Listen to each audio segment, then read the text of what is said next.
Bismillahirrahmanirrahim. Assalamualaikum warahmatullahi wabarakatuh, dan juga ucapan selamat pagi diulurkan pada rakan-rakan kita yang terus setia bersama kami di ruang udara Radio Institut Kefahaman Islam Malaysia. Alhamdulillah, kita kembali seperti biasa di hari ini untuk meneruskan pertemuan kita menerusi rancangan Usrati, dan alhamdulillah kita kembali bersama dengan yang berbahagia Ustazah Nur Hafizah Musa, pensyarah UTM. Untuk itu saya mengalukan kehadiran Ustazah. Assalamualaikum Ustazah. Waalaikumsalam warahmatullahi wabarakatuh. Sihat Ustazah ya? Alhamdulillah ni. Alhamdulillah.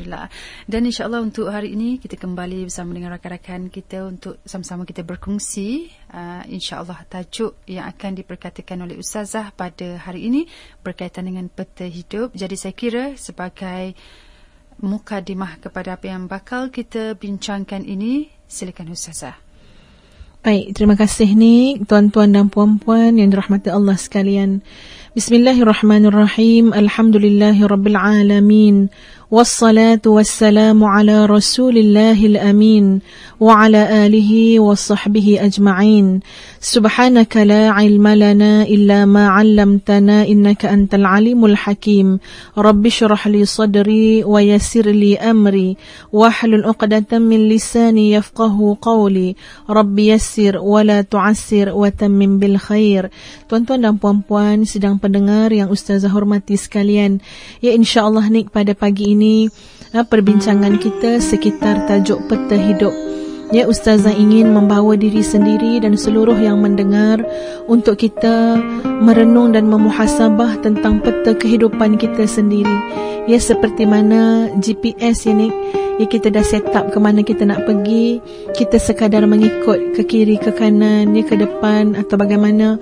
Jadi tuan-tuan dan puan-puan sekalian, ia adalah satu keperluan yang sangat penting untuk kita mengetahui perjalanan hidup kita sendiri. Ya, perjalanan hidup yang sepatutnya mesti mengikut manual yang telah ditentukan oleh Allah Subhanahu wa taala. Sama ada kita sedar ataupun tidak sedar. Ya, sebagai seorang manusia dan hamba Allah ini, kita sebenarnya telah melalui, sedang melalui dan akan melalui lebih kurang 5 ataupun 6 alam yang berbeza. Yang pertama sekali ialah alam yang telah kita lalui. Yang telah kita lalui, tuan-tuan dan puan-puan sekalian, ialah alam roh dan juga alam rahim. Ya, kalau kita lihat dalam alam roh, bagaimana roh-roh ini telah pun menghadap Allah Subhanahu wa taala. Yang ini Allah terangkan dalam Al-Quran, bila mana Allah meminta penyaksian daripada roh-roh yang Allah ciptakan. Alastu bi rabbikum, bukankah aku adalah Tuhan kamu? Lalu apa yang roh-roh kita jawab? Bala syahidna, bahkan benar-benar kami menyaksikan bahawa engkau adalah Tuhan kami. Ya, itulah yang berlaku di alam roh, tuan-tuan dan puan-puan sekalian. Sebab itu fitrah kita, kok mana pun, ya, bila mana kita mengingati Allah, hati kita akan menjadi tenang. Bila mana kita mentaati Allah, kita akan rasa satu keindahan dalam hidup. Sebab begitulah sebenarnya roh-roh kita, ia telah memberikan penyaksian di hadapan Allah Subhanahu wa taala. Kemudian, ya, kita berpindah ke alam rahim. Apa yang berlaku di alam rahim? Ustazah melihat alam rahim ini di antara tanda-tanda kebesaran dan keagungan Allah Subhanahu wa taala. Semasa Ustazah, tuan-tuan dan puan-puan di alam rahim, ya kita tak disuruh untuk buat apa-apa pun. Tetapi Allah nak menunjukkan, wa fi anfusikum afala tubsirun, pada diri kamu sendiri tidakkah kamu melihat tanda-tanda keagungan dan kebesaran Allah Subhanahu wa taala? Ya, cuba tanya pada diri kita sendiri, tuan-tuan dan puan-puan sekalian, sebesar mana kita semasa di alam rahim? Sebesar mana? Ya, apakah kita sebesar bola pingpong? Apakah kita bermula dengan sebesar bola yang besar? Ataupun sebenarnya kita bermula dengan tidak ada? Ya, kita bermula dengan tidak ada, lalu Allah cipta dan adakan kita sebesar titik sahaja dalam rahim ibu kita. Ya, sebab itu kepada orang-orang yang sombong, kepada orang-orang yang tergamak dia meninggalkan ibadah salat, kepada orang-orang yang terus melakukan maksiat kepada Allah, kepada orang yang terus memberikan 1001 macam alasan untuk tidak mentaati Allah, cuba tanya, apa kuatnya kita? Ya, kita bermula dengan satu titik sahaja. Ya, bermula dengan tidak ada pun, tetapi Allah lah yang menciptakan kita. Ya, lalu kemudiannya Allah besarkan, ya Allah ciptakan. Ustazah suka nak tanya ya pada tuan-tuan dan puan-puan sekalian, semasa usia kita 3 bulan dalam rahim ibu, ya Nik pernah tengok ya usia 3 bulan dalam rahim ibu, cantik ke hodoh Nik? Ya, masa usia 3 bulan dalam rahim ibu, kita tengok yang orang scan tu, ya kita kata taklah comel ya 3 bulan dalam rahim ibu. Seakan-akan Allah nak bagi gambaran, wahai manusia, kamu bermula dengan rupa inilah. Allah ciptakan kamu tu buruk dulu. Ya, tetapi Allah yang maha indah, Allah yang maha cantik itu nak menunjukkan kepada kita. Kemudiannya Allah pun ya ciptakan tulang belulang, ya ciptakan kulit, daging, wa kasawna lahma. Ya Allah sebut, dan kemudian kami liputi dirinya dengan daging, dengan kulit dan sebagainya. Lalu kita membesar dengan penuh keindahan. Ya, tengok bayi yang baru lahir, comel kan ya? Ya, kita peluk, cium baby yang baru lahir. Semua ini adalah bukti-bukti kebesaran dan keagungan Allah Subhanahu wa taala. Ya, semasa kita duduk dalam rahim ibu, tidak ada apa-apa amanah yang Allah suruh kepada kita. Ya, tetapi Allah suruh kita renung bila kita dah lahir ni, untuk kita renung bagaimana kamu dalam perut ibu kamu. Allah yang besarkan, Allah yang jaga, Allah yang lindungi. Kamu tak tahu apa-apa, la ya'lamuna syai'a. Kamu tak tahu apa-apa. Allah yang beri kamu penglihatan, Allah yang berikan kamu pendengaran, Allah yang ciptakan kaki tangan kamu, dan segala-galanya daripada Allah. Ya, fa bi ayyi ala'i rabbikuma tukaziban. Wahai manusia, dengan nikmat Allah yang mana lagi yang kamu nak dustakan? Itu alam yang kedua. Alam yang kedua ini kita sebegitu yakin dengan alam yang kedua, sebab kita pernah duduk dalam rahim ibu kita. Seperti mana yakinnya kita dengan alam rahim ini, begitulah keyakinan itu harus ditatang untuk kita melihat dengan yakinnya bahawa satu hari nanti kita akan masuk ke alam barzakh. Benda yang sangat benar, benda hak yang tak dapat ditolak-tolak dan disangka-sangka. Kemudian tuan-tuan dan puan-puan sekalian, kita pun keluarlah kita ke alam dunia. Ya, alam dunia ini adalah alam yang ketiga. Alam dunia adalah alam amanah.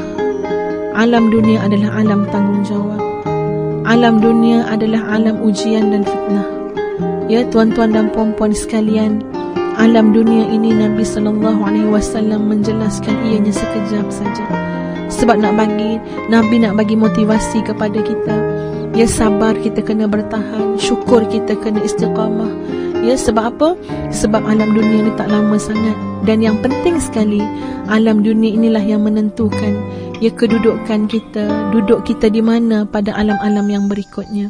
Ya, tuan-tuan dan puan-puan yang dirahmati Allah sekalian, Ustazah kembalikan semula kepada Nik.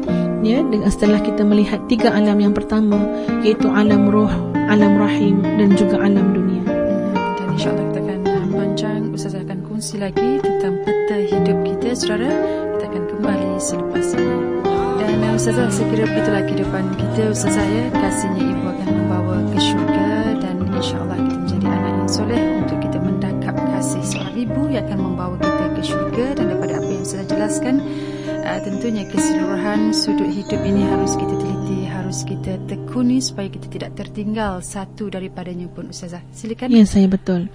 Sebenarnya tuan-tuan dan puan-puan sekalian, kenapa hari ini kita nak bawa semula fikiran kita, ya, pengamatan kita terhadap perjalanan hidup kita sendiri. Ya, sebab tuan-tuan dan puan-puan, kita sekarang ini berada dalam alam yang ketiga, iaitu alam dunia.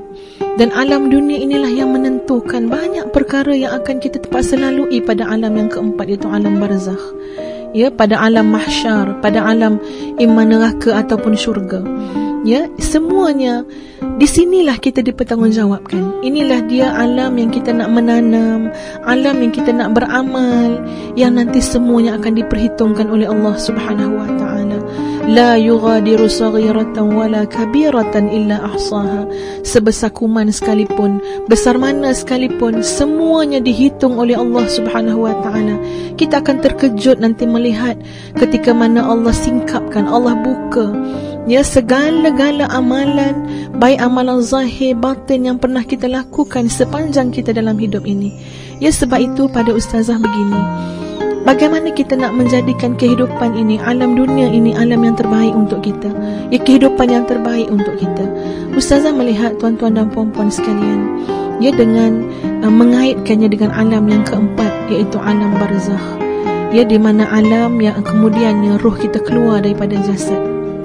Seperti mana tadi permulaan kita bermula dengan tidak ada jasadnya. Ya, nanti bila mana roh tu keluar daripada tubuh badan kita letak kat mana ni? Badan kita akan disimpan dalam tanah. Ya, akan jadi makanan kepada ulat-ulat dalam tanah. Dia akan kembali balik kepada keadaan yang asal, tak ada pun jasad tu. Ya, roh itulah yang akan kembali kepada Allah Subhanahu wa taala.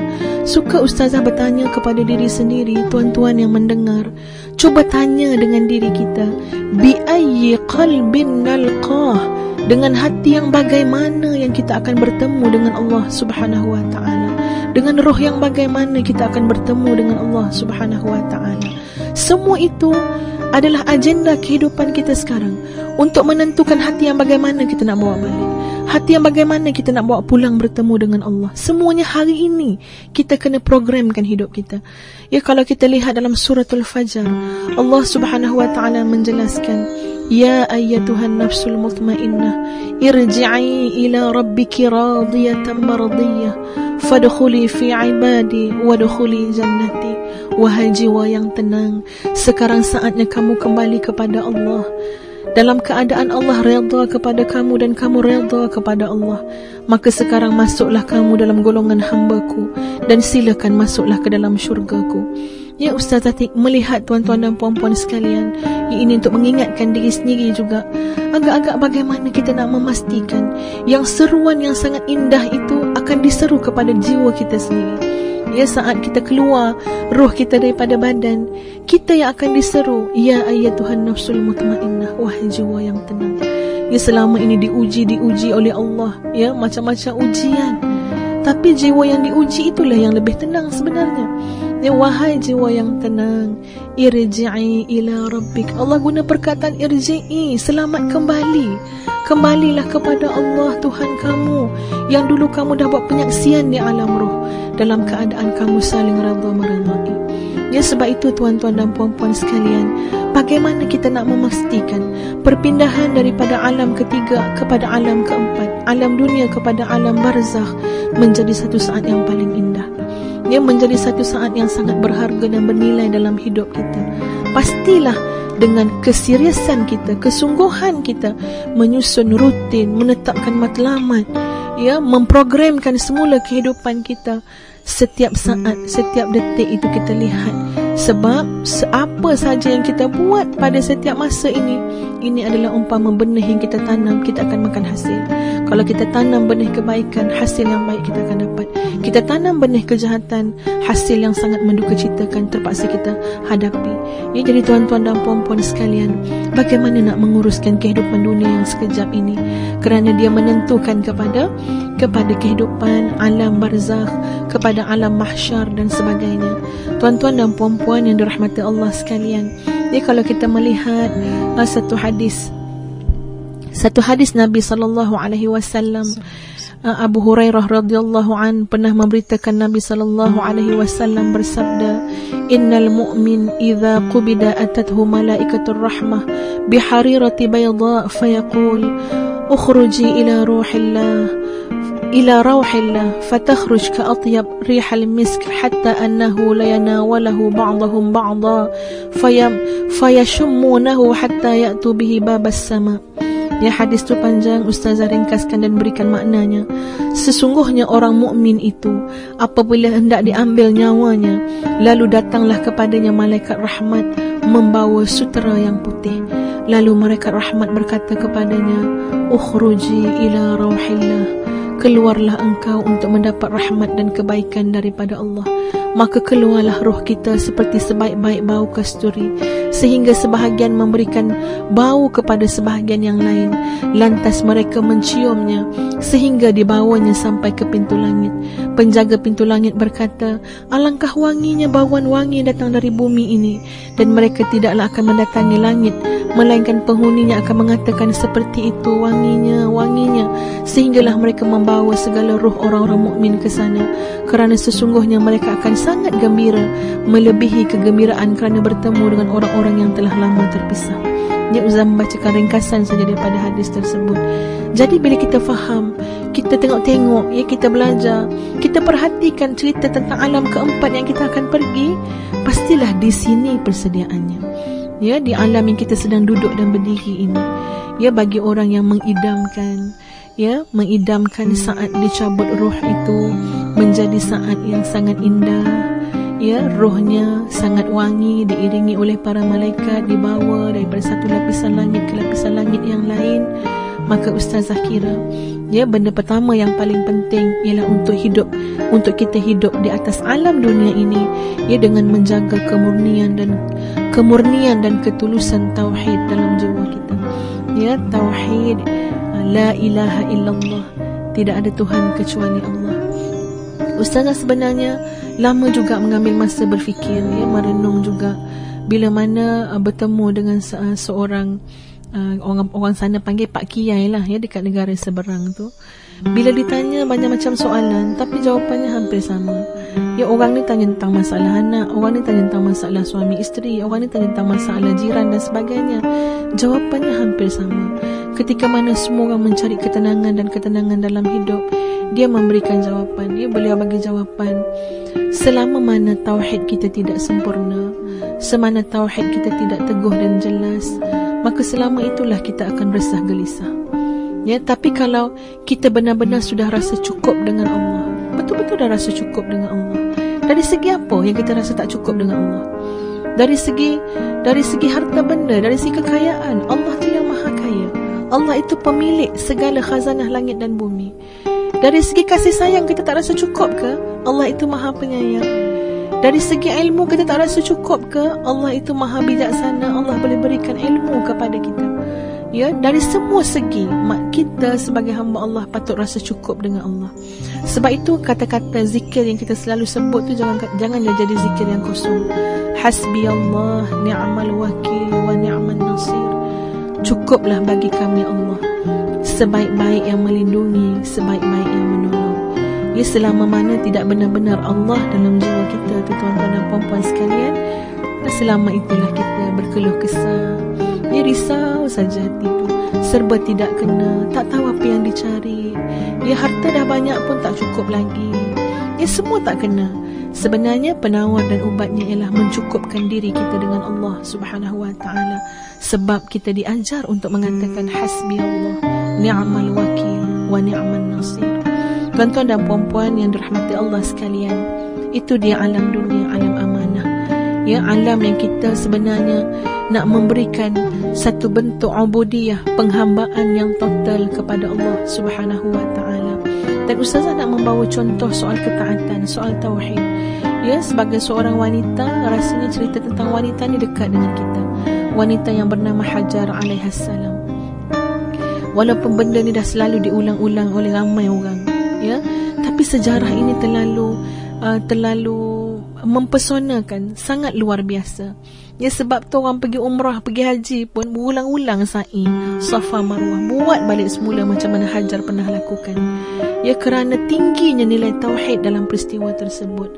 Cuba bayangkanlah tuan-tuan dan puan-puan sekalian, bagaimana orang-orang saleh ini yang jadi contoh ni, ya, dalam hidup kita. Macam mana mereka menunjukkan tauhid mereka, respon pada semua perkara dalam hidup. Ya, bila Hajar dibawa ke tengah-tengah padang pasir, sangat tidak munasabah ni. Ya, cubalah renung cerita tu. Cerita tu tak munasabah untuk dilalui oleh seorang wanita sebenarnya. Bukan setakat dia seorang wanita, terpaksa bawa pula seorang anak kecil.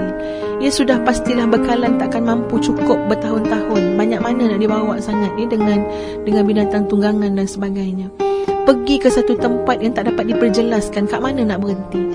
Pergi ke suatu tempat yang tak dapat nak diperjelaskan berapa lama kena duduk dekat sini.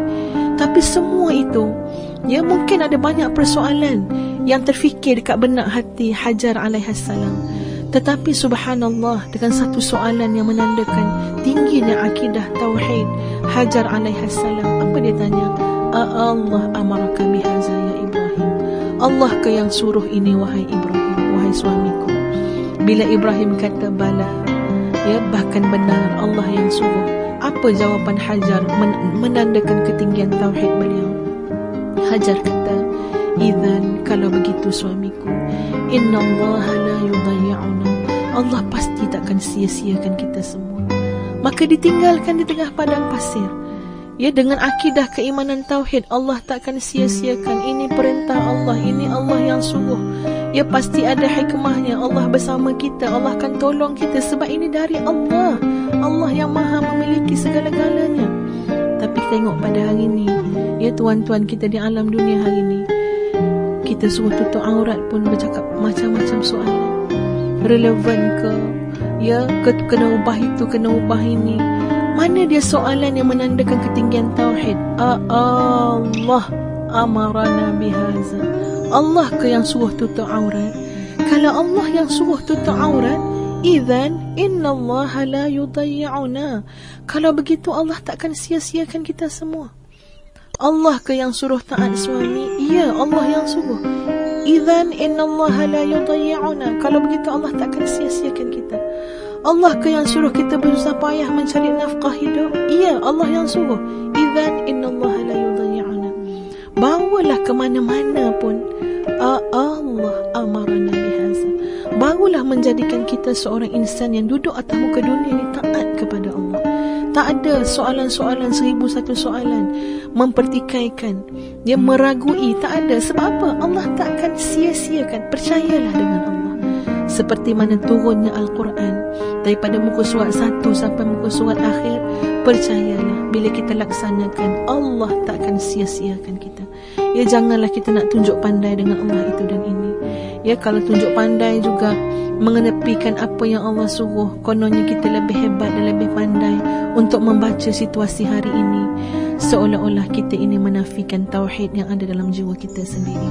Ya, sebab itu tuan-tuan dan puan-puan sekalian, Ustazah menyeru kepada diri sendiri dan seluruh yang mendengar, mari kita bersungguh-sungguh menanam azam yang baru, yang memasang niat yang baru untuk kita gunakan, untuk kita manfaatkan kehidupan ini dengan sebaik-baiknya. Ya, kalau kita tengok rumah cantik besar tak dunia pun dah rasa selera dah ni, kita patut tanya pada diri kita, agak-agak kalau aku mati hari ni, rumah yang bagaimana yang layaknya untuk aku dekat akhirat? Kalau aku mati hari ni, jiran tetangga yang bagaimanakah yang sesuai untuk aku di akhirat? Kalau aku mati hari ni, agak-agak dengan apa yang aku dah buat ni, kenderaan manakah yang boleh aku naiki di akhirat kelak? Ya, sebab seperti mana Nabi SAW menekankan kepada para sahabat sehingga menjadikan zaman sahabat itu zaman gilang gemilang Islam, bila mana Nabi tanamkan erti kehidupan yang sebenar. Ya, kita kata tadi ada 5 ke 6 alam, tapi erti kehidupan yang sebenar ditanam oleh Nabi. Allahumma la aisha illa aishal akhirah. Tidak ada kehidupan yang sebenar-benarnya kecuali kehidupan akhirat. Ya, cubalah tengok orang keliling kita, siapa yang boleh hidup melebihi usia sampai 200 tahun. Kalau hidup lebih 200 tahun pun akan menyusahkan dirinya sendiri dan menyusahkan orang yang ada. Tak ada orang yang terus hidup ni, semua mati. Yang maknanya betul, bukan dunia ini ya perjalanan yang menjadi tujuan kita. GPS kita dah set up dah, ya, kita nak ke akhirat. Itulah kehidupan yang sebenar untuk kita manusia. Jadi tuan-tuan dan puan-puan yang Ustazah kasihi sekalian, alam yang keempat ialah alam barzakh, yang satu hari besok nama kita akan bertukar daripada Nur Hafizah menjadi Allah Yarhamah Nur Hafizah. Ya, daripada Nik Hasnah menjadi Allah Yarhamah Nik Hasnah. Bila? Wallahu a'lam. Tapi kita tak akan ada lagi berdiri duduk atas muka bumi Allah. Ya, kita akan berpindah ke alam barzakh. Alam barzakh ini tuan-tuan, imma rawdah min riyadil jannah ataupun hifrun min hifaril niran. Sama ada jadi taman kepada taman-taman syurga ataupun jadi lubuk daripada lubuk-lubuk neraka. Jadi inilah tempat dia. Di alam dunia inilah kita persiapkan untuk alam yang bakal kita lalui, iaitu alam yang keempat, alam barzakh. Kemudian yang alam mahsyar, kemudian yang alam sama ada syurga ataupun neraka. Dan ingat, yang keenam ini adalah sifatnya itu kekal. Ya, kalau kita duduk dalam syurga, kekal abadi dalam kenikmatan. Ya, kalau kita fikir-fikir pun lemah fikiran dia nak fikir macam mana boleh kekal tak ada penghabisan. Tak payah fikirlah. Ya, sebab tak sampai akal kita nak merasai. Sebab kita atas dunia ni semua benda ada mula ada akhir, kan? Ya, tapi begitulah nikmat yang kekal abadi. Sebab tu keimanan atas dunia ni kena kuat, tauhidnya kena kuat, dia kena jelas. Dan kemudian tauhid yang jelas itu akan menyebabkan kita terangsang, memberi kekuatan dan energi kepada kita untuk melakukan sekalian banyaknya amalan soleh di atas muka bumi ini. Ya, tuan-tuan dan puan-puan sekalian, itu dahulu daripada Ustazah. Ustazah kembalikan kepada Anda. Dan daripada apa yang Ustazah katakan tadi, yang pastinya setiap makhluk yang hidup akan menunggu kematian. Dan kepada anda kita akan kembali selepas ini. Teruskan bersama kami. Baik, tuan-tuan dan puan-puan yang dirahmati Allah sekalian, ya, Ustazah sekadar ingin kongsikan bagaimana hamba-hamba Allah yang lain, ia telah benar-benar memanfaatkan kehidupan mereka. Mereka hidup dengan kemuliaan, mati mereka juga dengan kemuliaan, dan insya-Allah di akhirat juga mendapat kemuliaan daripada Allah Subhanahu wa taala. Tujuannya ialah supaya kita merenung diri sendiri. Ya, semasa kita masih ada kesempatan dan masa ini, buatlah sesuatu. Teruskanlah permohonan kita yang berterusan kepada Allah Subhanahu wa taala agar hidup dan mati kita dalam kemuliaan. Ya, kita mati dalam keadaan husnul khatimah. Lihat bagaimana Abdullah bin Jahsy, sebelum dia memulakan peperangan, dia melihat pedang-pedang menebas leher dan anak-anak panah berterbangan ketika peperangan. Maka dia berdoa dalam perang Uhud, "Ya Tuhanku, pada hari ini aku ingin bertemu dengan musuhmu yang paling ganas, yang paling kuat dan yang paling kafir kepadamu, sehingga dia berhasil membunuhku, merobek perutku, memotong hidungku, mencungkil mataku, memotong telingaku. Lalu aku ingin menghadapmu ya Allah dalam keadaan seperti itu, kerana nanti jika pada hari kiamat kelak, apabila engkau bertanya kepadaku, mengapa aku datang dalam keadaan terobek perutku, terpotong hidungku, tercungkil mataku, maka aku akan menjawab denganmu, kerana aku memperjuangkan agamamu, wahai Allah." Mus'ab bin Umair, ia membawa bendera dengan keberanian yang luar biasa, di mana belum pernah terdengar dalam sejarah seperti itu, ia tentang keberaniannya. Tetapi dia telah kena pukulan musuh dengan 80 tusukan pada badannya. Akhirnya dia mati syahid bersimbahkan darah di samping bendera yang dibawa. Kemudian begitu jugalah Qatadah bin Nu'man, ya, ketika mana dia mengambil alih pemegang bendera, dicederai oleh musuh sehingga salah satu matanya keluar tergantung-gantung pada pipinya. Kemudian dia langsung mendatangi panglima perang yang berada pada barisan pertama mengadukan lukanya. "Wahai Rasulullah, mataku ya Rasulullah, mataku ya Rasulullah." Lalu Rasulullah sallallahu alaihi wasallam bersabda, "Mendekatlah kepadaku wahai Qatadah." Lalu baginda mengembalikan mata Qatadah ke tempatnya semula dengan membaca bismillah. Maka matanya pun kembali seperti semula, lebih bagus daripada matanya sebelum ini. Begitu juga Sa'ad bin Ar-Rabi', dalam peperangan tersebut dia berdoa, "Ya Allah, ya Tuhanku, sesungguhnya aku berlepas diri kepadamu daripada orang-orang yang diperbuat oleh apa-apa yang diperbuat oleh orang-orang musyrik. Aku berlepas diri dari orang-orang yang berusaha menghancurkan kaum muslimin." Dia pun maju bertempur dalam peperangan tersebut, yang akhirnya gugur dan darahnya keluar tumpah di atas tanah. Rasulullah cari Sa'ad, menanyakan kondisinya kepada para sahabat. Nabi tanya, "Mana Sa'ad bin Rabi'?" Sahabat jawab, "Kami tak tahu wahai Rasulullah." Maka Nabi kata, "Wahai Zaid bin Sabit, carilah Sa'ad bin Rabi'." Zaid pun carilah Sa'ad bin Rabi' di mana-mana. Dia sampailah dia jumpa. Dia pun bertanya, "Bagaimana keadaanmu wahai Sa'ad?" Ketika itu Sa'ad ni betul-betul macam orang kata, dia dah nazak dah.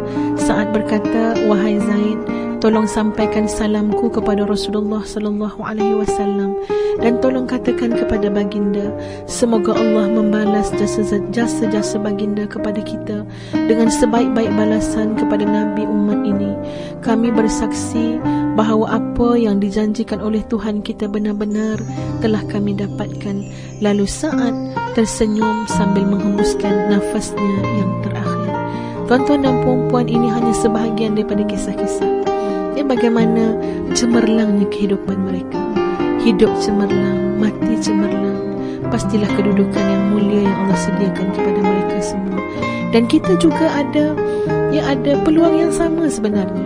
Ya Allah Subhanahu wa ta'ala itu Maha Penyayang, Maha Pengasih, Maha Pembantu, Maha Pemberi Hidayah. Mohonlah dengan Allah, ya, agar Allah berikan satu kehidupan yang berubah 100% kepada kita. Ya, agar kita dapat gunakan semaksimal mungkin segala modal yang Allah beri kepada kita sekarang. Modal berupa masa, modal berupa harta benda, modal berupa tubuh badan, ya, modal berupa kesihatan, modal berupa ilmu dan sebagainya.